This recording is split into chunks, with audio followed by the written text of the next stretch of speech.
सभी को खुशामदीद बराने रहमत में। ब्रेक पर जाने से पहले गुलजार साहब ऑलमोस्ट तमाम चीज़ें मुकम्मल कर चुके थे। जी गुलजार साहब। जी, यहाँ देख सकते हैं, दोबारा से दिखा दूँ कि कटलस हमारे जो है आलू के कटलस तैयार हो गए हैं। दोबारा बता रहा हूँ, टिप टाइम कम होता है इसलिए मैं बस एक चीज़ और शेयर कर दूँ, ताकि अगर घर बैठे लोग मेरी रेसिपीज़ जल्दी देखना चाहते हैं तो शेफ़ गुलजार रेसिपी यूट्यूब चैनल है मेरा, वहाँ पर भी जाकर आप जल्दी रेसिपीज़ जो है झटपट रेसिपीज़ वो आप ले सकते हैं और अपनी रेसिपीज़ तैयार कर सकते हैं। तो कटलस तैयार है, कॉर्नर का चिली गार्लिक सॉस के साथ सर्व किया है। ये चिकन का हाथ का कीमा जो होता है वो हमने खड़ा मसाले के साथ बनाया है ताकि रोटी या चपाती के साथ खा सकें। ड्रिंक के अंदर मेरे पास ऑलपर्स हैं, ऑलपर्स को ले लें। एनर्जी ड्रिंक जो आपको इफ्तार के पूरे दिन की जो थकावट है उसको दूर करेगा और पैक है ताकि बैक्टीरिया से पाक हो। और जामी शीरी की क्या बात है, असली जड़ी बूटियों से इलायची का जो शरबत है ग्रीन वाला, जो रीमा जी को बहुत पसंद है ठीक है, वो हमने इसमें ऐड कर दिया है। और साथ में एक और जायका भी अच्छा और रंग भी अच्छा, दोनों चीज़ें अगर अच्छी हो, ऐसे ही है, और खूबसूरती भी हो, कलर भी अच्छा और टेस्ट भी अच्छा हो तो क्या ही बात है। बिल्कुल। और साथ में जो आजकल कोरोना वायरस सिस्टम का मसला बहुत ज़्यादा प्रॉब्लम कर रहा है, उसके लिए विटामिन सी से भरपूर टैंग जो है बच्चों और बड़ों को दोनों को पसंद आता है। और गर्मी के मौसम में जो हमारे अंदर जिस्म में पानी की कमी हो जाती है उसको भी ये दूर करता है। तो बड़े और बच्चे दोनों जो हैं लाजमी।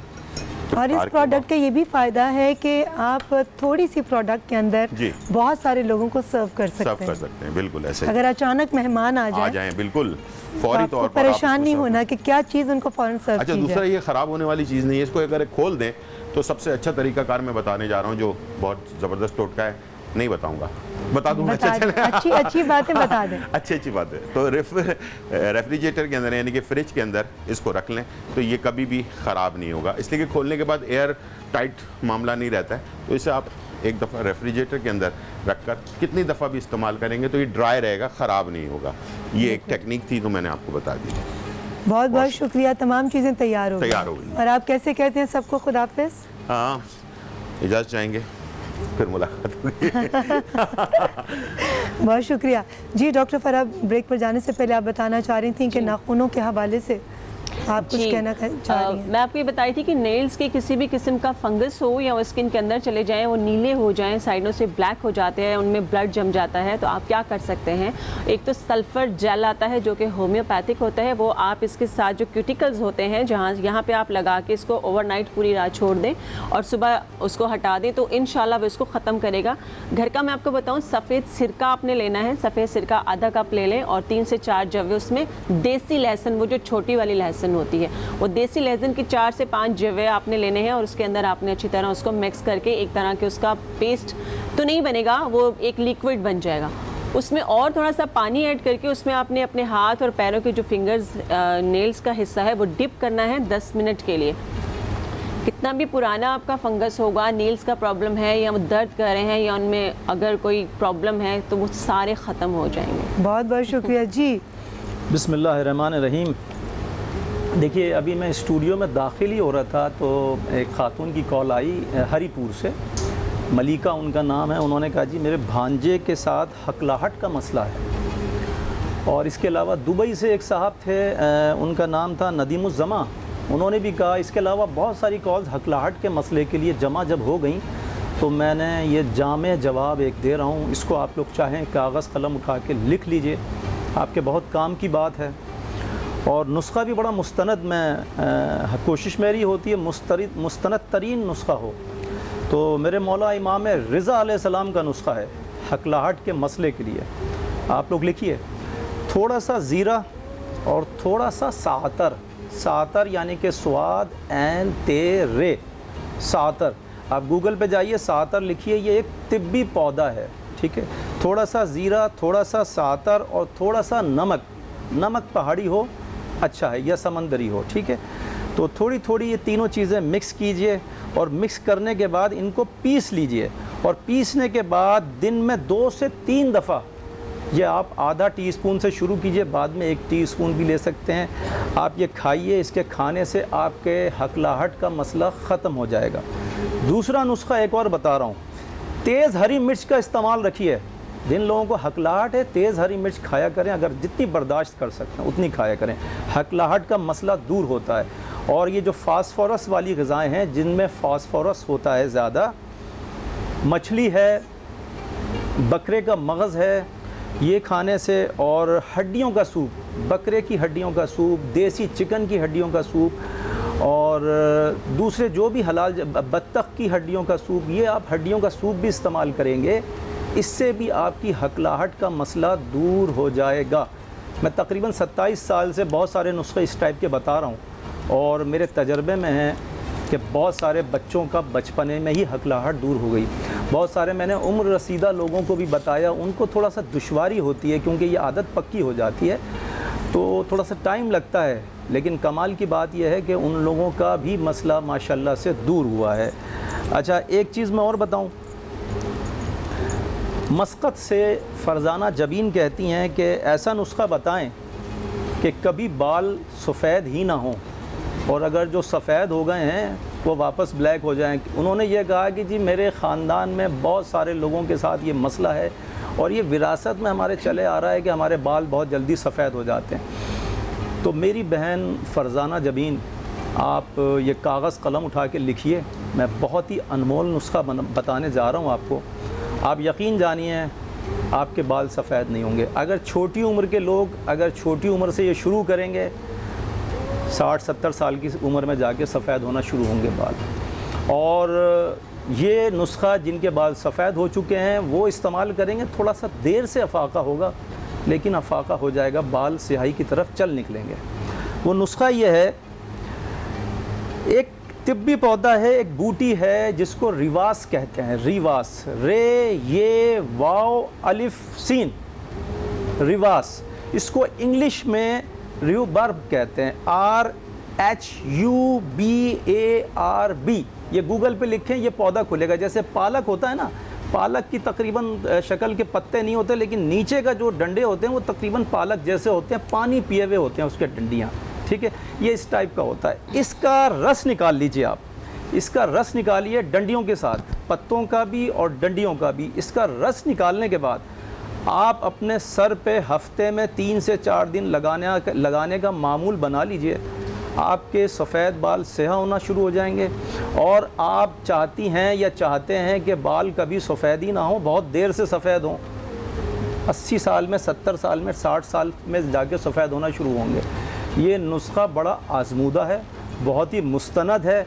अब इस्तेमाल करना शर्त है, क्योंकि लोग दुनिया के इतने सारे चीज़ों में उलझे हुए होते हैं कि लोग, और मैं हमेशा तिब्बे नबवी का ये खासा रहा है, मैं हमेशा एक चीज़ लाता हूँ, लेकिन ऐसी लाता हूँ 100 सुनार की 1 लोहार की, ऐसी लाता हूँ जो आपको 100 मसले आपके हल करेगा इंशाल्लाह ताला, लेकिन होती मेरी एक ही चीज़ है।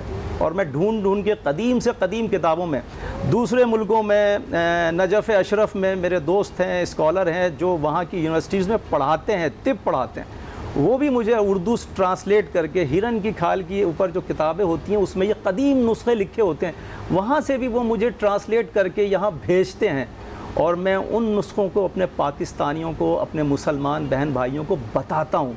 वो तमाम के तमाम नुस्खे कदीम हैं, और यहाँ आपको पाकिस्तान की किताबों में वो नुस्खे नहीं मिलेंगे, लेकिन चूँकि वो नुस्खे बहुत मुस्तनद हैं, बहुत कारआमद हैं और हमारे लिए बहुत बड़ा ख़जाना है, तो मेरा अपने तमाम बहन भाइयों से दरख्वास्त है कि इसको लिख लिया करें और इसको इस्तेमाल करें, और अपने बच्चों को भी सिखाएं कि बेटा इससे मुस्तफ़ीद हो। ये बड़े आपको ज़िंदगी भर आपका साथ देंगे और आपके लिए मजबूत ख़जाना बने रहेंगे इंशाअल्लाह। जज़ाकल्लाह। अच्छा, आज का हमारा टॉपिक है औरत का मुआशरे में किरदार।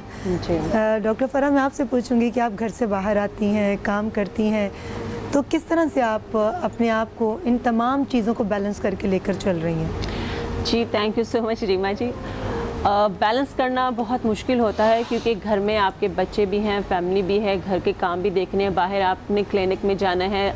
आप ख़ुद अगर स्ट्रेस में है, किसी चीज़ में है, प्रॉब्लम में है, लेकिन आपके सामने ऐसे पेशेंट आते हैं जिनके इतने मसाइल होते हैं, फिर उनके प्रॉब्लम सुन के आपको समझ नहीं आता कि आप अपने मसले देखो या आप इनके साथ इस तरह का रवैया करो, लेकिन उनके साथ आपको अपनी तकलीफ़ें भुला के उनके साथ आपको एक अच्छा रवैया इख्तियार करना पड़ता है। और मेरे ख़्याल में ये बेहतरीन चीज़ है कि आप अपनी तकलीफ़ें भूल के दूसरों की तकलीफ़ों को दूर करने की कोशिश करें। मगर जिस तरह हमारे मुआशरे में एक औरत काम करती है ना, उस तरह अगर एक आदमी को करना पड़े और नहीं कर सकता, कि औरत घर भी देखती है, औरत बच्चे भी देखती है, ऑफिस जाना है उसको भी देखती है, क्लिनिक भी देखती है, उसके बाद घर जाने के बाद फिर उसने वही सब कुछ देखना है और अपना वो शिकायत भी नहीं कर सकती अगर उसने वो किसी को ये नहीं कहेगी लाओ मेरे लिए पानी लेकर आ जाओ, अच्छा मेरे लिए खाना लेकर आ जाओ, जिस तरह हमारे यहाँ मोस्टली हमारे घर के फादर आ जाते हैं, भाई यहाँ। लेकिन औरत को मेरे ख्याल में, मैं बीइंग लेडी ये बात नहीं कह रही हूँ, लेकिन औरत को आप लोगों को सल्यूट करना चाहिए।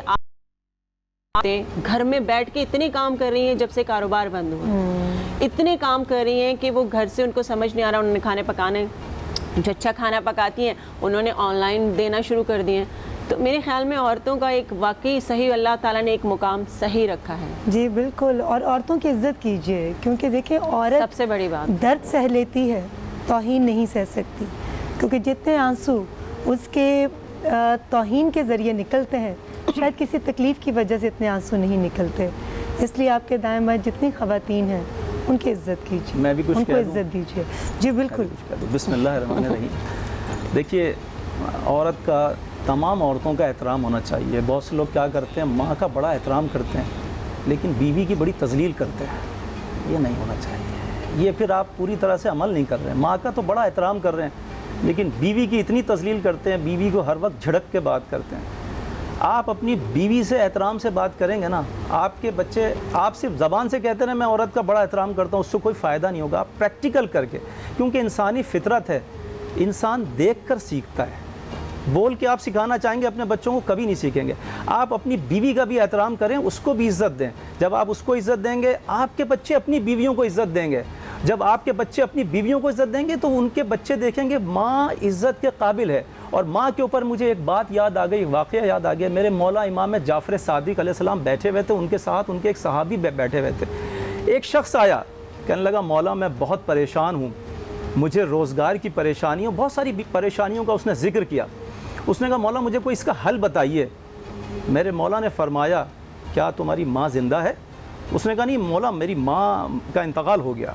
मेरे मौला ने कहा जाओ अपनी माँ की कब्र पर जाओ और उसके दाहिने तरफ, उसकी कब्र के दाहिने तरफ हाथ रखो और हाथ रखने के बाद परवरदिगार से कहो कि परवरदिगार तुझे इस मेरी माँ का वास्ता मेरी परेशानियों को दूर कर दे। मौला ने कहा झील खुश्क भी हो जाती है, झील खुश्क भी हो जाती है तो उससे तरी नहीं जाती। माँ अगर इस दुनिया से चली भी जाए ना, आपके लिए अल्लाह की बारगाह में दुआ कर सकती है। खुदा की कसम खा के कह रहा हूँ, हज़ारों किस्से इससे वाबस्ता हैं, इस वाले मामले से जो मौला का कौल है, हज़ारों किस्से वाबस्ता हैं। मैं आपको सुनाने बैठ जाऊँ ना तो ये 4-5 घंटे का प्रोग्राम भी छोटा पड़ेगा। मैं अपना किस्सा सुनाता हूँ। 27 साल पहले मेरे एक ऐसी बीमारी मुझे लगी जो ठीक हो जाती थी, फ़ौरन आ जाती थी। मैंने अपनी वालदा की कब्र पे हाथ रख के ये दुआ की, आप यकीन जानिए उसके फ़ौरन बाद वो बीमारी ख़त्म हो गई। जज़ाकल्लाह जज़ाकल्लाह, माशाल्लाह।